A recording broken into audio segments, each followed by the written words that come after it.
Thank you so much.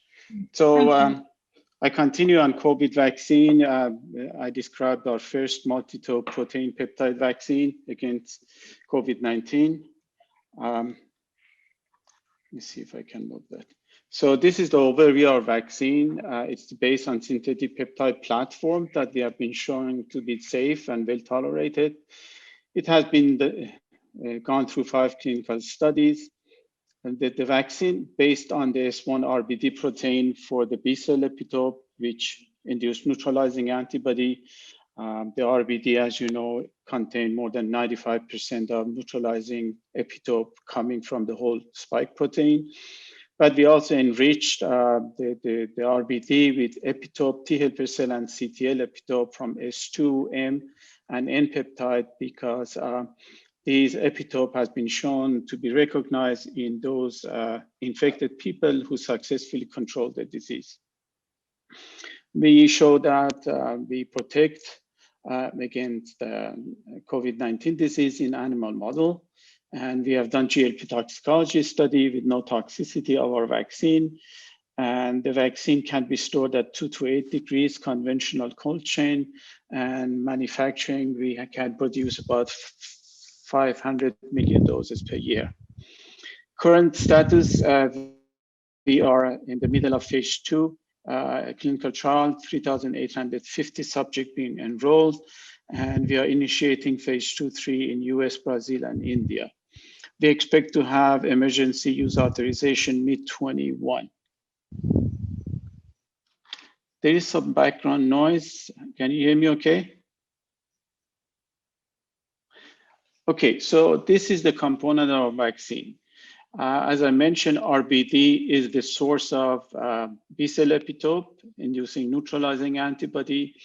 And because the neutralizing antibody wane in naturally infected people or vaccinated with the time, we have a security of adding the T helper cell and CTL epitope, which could kick in and has been shown with SARS, original SARS, that those T-cell responses can last more than a decade, where the antibody response could wane after a couple of months, maybe 6 months. So these peptides are designed to be positively charged. We have CpG1 adjuvant, which is a TLR9 agonist in a very low doses as excipient to build a complex with this positively charged peptide. So this is this complex of peptide and CpG. And we have a universal peptide that we have shown in our Alzheimer, which completed phase 2. We are going to phase 3, that this universal T helper epitope, when it linked to a B-cell epitope, it makes the B-cell epitope very immunogenic. In case of Alzheimer, we can break tolerance against specific epitope. The composition is mixed with the alum adjuvant, which is a Th2 bias, what the CpG1 can redirect the Th1, Th2 balances toward Th1. We had different design of the RBD protein, which were linked to the FC fragment of the human IgG for purpose of purification and also providing the natural conformation of the RBD. We tested 3 different design in guinea pig, vaccinated with 2 doses with either of these 3 constructs. And we showed that this construct, which is the single chain fusion FC domain, is the most immunogenic construct, and we move forward with that. This is the guinea pig vaccinated with 1 dose or 2 dose, and this shows the RBDH2 inhibition rate. This is kind of a surrogate of neutralization. But here, these 3 design, the guinea pig sera vaccinated with this design are done in the SARS-CoV-2 live virus neutralization. As you see, the first construct induced neutralizing response, the endpoint, more than 32,768. This is the second design, is a lower endpoint, and this is the third design, and this is the control pre-immune sera. In terms of inhibition of the H2-RBD interaction, we took a series of convalescent sera from patient, and they were diluted 1 to 20, and you can see the percentage of inhibition. So this is about 80%, this is about 40%, and so on. To be able to put the sera from the guinea pig from this construct, we had to dilute after one dose in 1 to 1,000 and after 2 doses in 1 to 8,000. So these sera are about 40, 50 times more potent than human covalescent sera. Next, we selected the RBD single chain FC construct, and we wanted to see what is the best adjuvant system. So we use ISF 51. This is a veterinary adjuvant, and we also use the Adjuvast with a human adjuvant. And we use 10 microgram to 300 microgram. As you can see, both adjuvant are quite good. And the vaccine at the lowest dose, which is like 10 microgram here, is highly immunogenic. If you look at in terms of RBDH2 inhibition potency of this sera, for example, 30 microgram titer is about 1724, compared with the covalescent patient, which is 6.1. So is it induced immune response, which is superior to the natural infection. Also, if you look at neutralizing potency of this sera is also higher than human covalescent sera, which is statistically significant. So I mentioned that we compensate the lack of CD8 epitope, which is in RBD, with the T helper cell and CTL epitope from other part of the protein, some coming from H2 and some of them from nucleocapsid and membrane protein. So here we show that the rat immunized with UB612 on day 0 and 14, and you can see that the T cell responses. This is 3 microgram, 30 microgram, and 100 microgram. There's a dose response. This is interferon gamma production by stimulation by this peptide, and this is IL-4 production, and this is IL-2 production. So this shows that the Th1 bias response because the ratio of interferon gamma to IL-4 or IL-2 to IL-4 is more than 1. If you stimulate these spleen cells from immunized rat with the individual peptide from H2 or N and M, again, you see the same pattern of Th1 biased immune response, more interferon gamma and less IL-4, or more IL-2 and less IL-4 in this case. So we did the 2 challenge study and in 1 bulb C mice and 1 C57 black mice. In this case, animal vaccinated on day 0, and 2 weeks later they were boosted. And 4 weeks post vaccination, they were transduced with adeno-associated virus human H2 gene. So the virus can replicate. They were challenged with the SARS-CoV-2 on 6 weeks post inoculation. And if you look at the viral genome in the saline control, there are 3 microgram, 9 and 30 microgram. So the dose response reduction in the viral load in the lung. If you see if these this RNA recovered from the lung are infectious, actually, we tried in the tissue culture, but there was no live virus could be recovered in any of these vaccinated animal, whereas the live virus could be recovered from the lung. And you look at the histopathology of the lung, again, there was a dose response toward the best protection at 30 microgram. And as you can see here, there is no infiltration of inflammatory cells into the middle and also high dose vaccinated animals. So we repeated the same thing in a different strain of mice, C57 black mice. Again, the same strategy of vaccination. Day 0, 3 weeks later boosted. On week 4, They were transduced with the adeno-associated human H2. They were challenged with SARS-CoV-2. And again, there was a dose response in the virus neutralization titer, and also there was no virus recovered from the lung of any vaccinated animal at 3 microgram up to 30 microgram.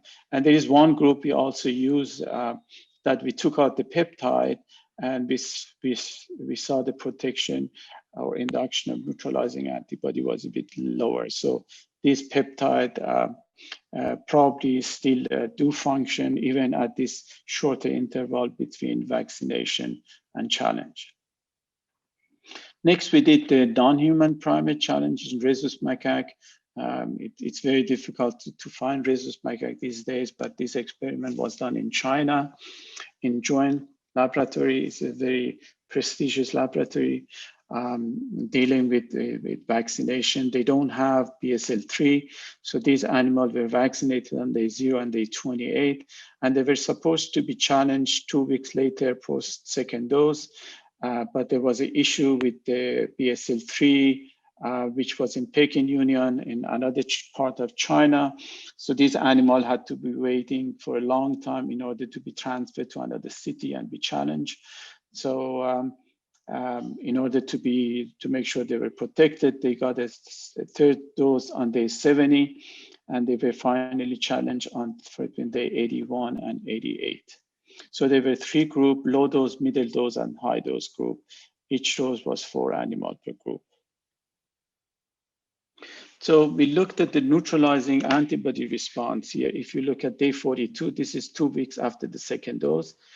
This is day 70. This is before the third dose, and this is 1 week after the third dose.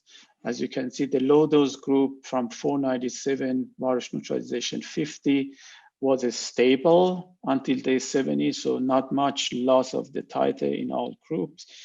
And after the third dose, the immune response was significantly increased from compared to day 42 or day 70 is about tenfold at the low dose group, and here from 2,000 to 5,000, here from 1,000 to 7,000.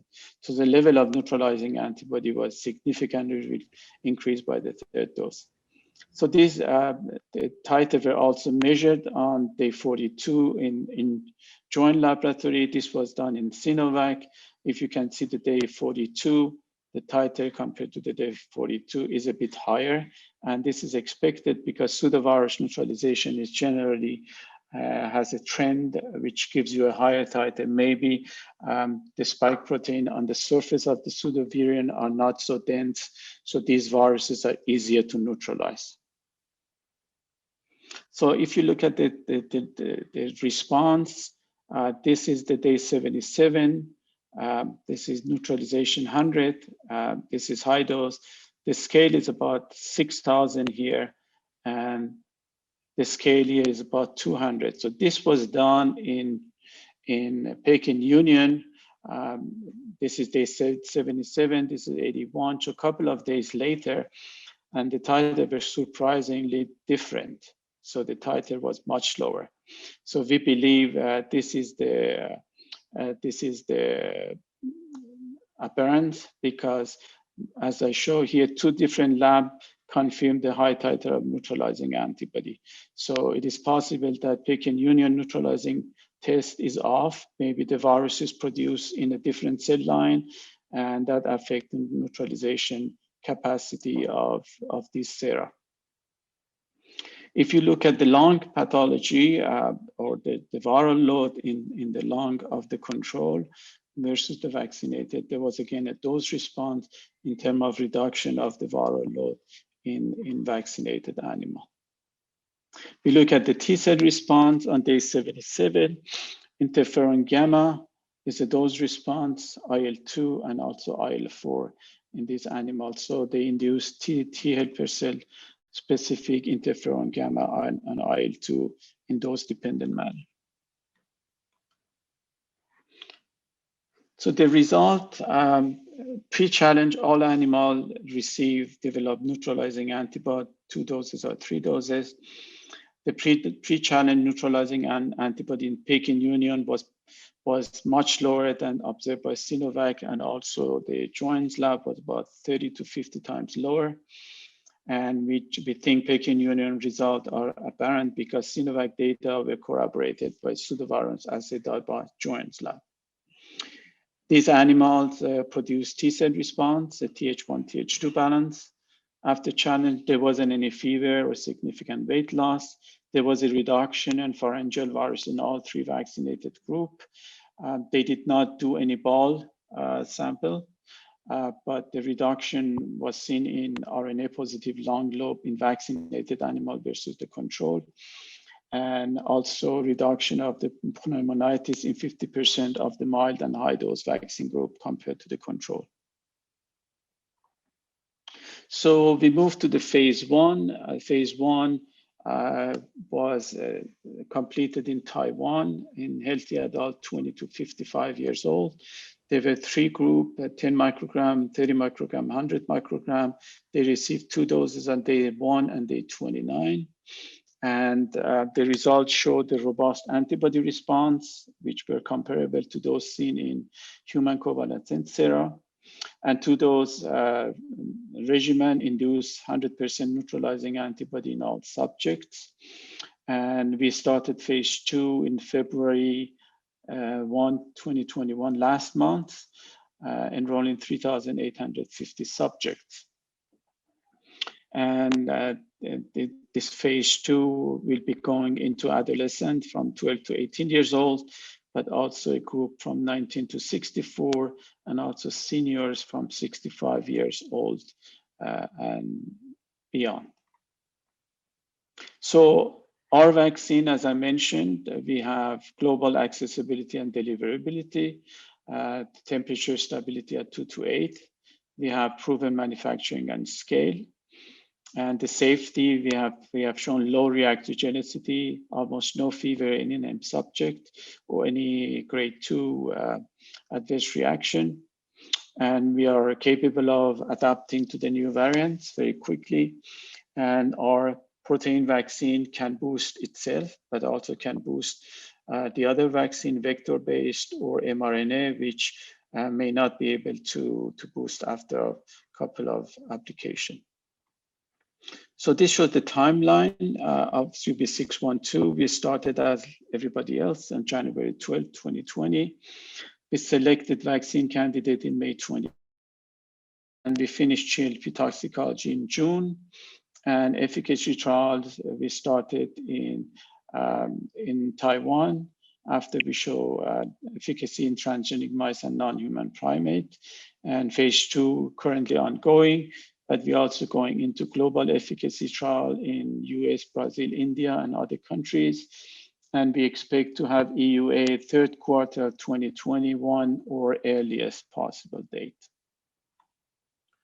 So just a couple of minutes talking about the variants, the need for adapted vaccine.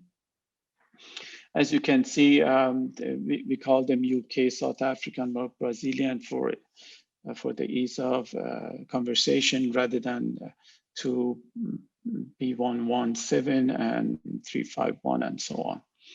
So as you can see, UK variant now spread to more than 88 countries, South African to 37 countries, and Brazilian to 17 countries. If you look at the sequence of the UK variant versus the South African and the Brazil, all of them have the N501. It's a common substitution, but South African and Brazil, they also have similar substitution in RBD.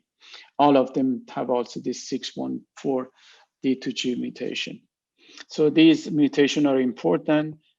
This is apparently affect the H2 affinity, and these are the site of class 1 and class 2 neutralizing antibody. And also NTD contain the supersite of induction of neutralizing antibody. So these are important epitope which has changed in this variant.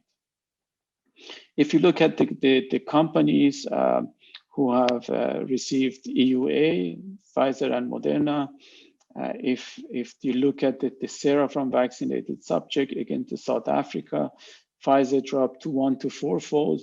And then in study was shown this is actually 10-fold decrease against South African strain. Moderna and also AstraZeneca and Sinopharm, which is inactivated virus, they all lose significantly against South African. And this is the efficacy against original virus. And the field efficacy against the South African from 96% from Novavax to 49%, Johnson & Johnson to 57%, AstraZeneca below 50% to 22%, and Sinovac against P1, which is Brazilian strain, is also 50% efficacy.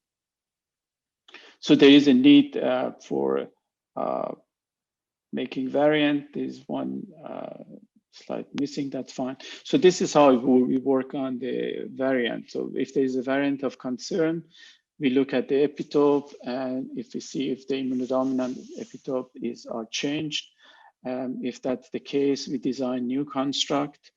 And also we check our sera, if they are neutralized, vaccinee sera, if they are neutralized by vaccine, by a variant of concern. If they are neutralized, so there is no issue, we go to clinical trial. If they are not neutralized, we design new construct and do vaccine formulation and test in animal immunogenicity to down select the vaccine construct. And then based on neutralization, and we go to challenge study with the final construct. If they provide protection, we go into clinical trial. If they don't, we come back to the formulation of the new construct. Thank you. Thank you, Mr. Farshad, for this talk. So I request if the other participants have any queries, so they can just raise your hand, and one after the other, we can just clear your queries and then proceed with the break.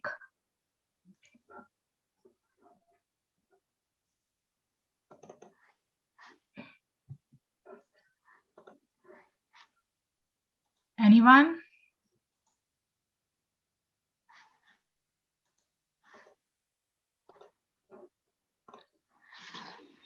Just give like 2 minutes, Mr. Farshad, and then we can proceed on what to do next. Okay, so here is Ms. Paisy. Please, can you just unmute yourself and clear your doubt here? Thank you for the interesting presentation. And I was only wondering on whether you have never compared the full length S protein with the RBD, because in the case of RNA, for example, the approach by BioNTech has been to use the full length S protein instead of the RBD. Do you expect differences between the two? So yes, the BioNTech, they had two mRNA constructs. One was the RBD, and one was the full length with 2P prefusion stabilized construct. As if you remember, they went to the phase 1 with both constructs, and they had more reactogenicity with the RBD mRNA versus the RBD full spike. And then they decided to go with the full spike into phase 2 and 3, and the current program is the full length. I think they showed that they have good neutralizing response, and they even had the CD8 positive response from the RBD construct. But I believe the amount of the RNA they had to give for the RBD to induce neutralizing effect was too much, because RBD size is about 1/5 of the full S protein. So that would have caused the adverse event and more reactogenicity. That's why they decided to go with the full spike protein rather than RBD.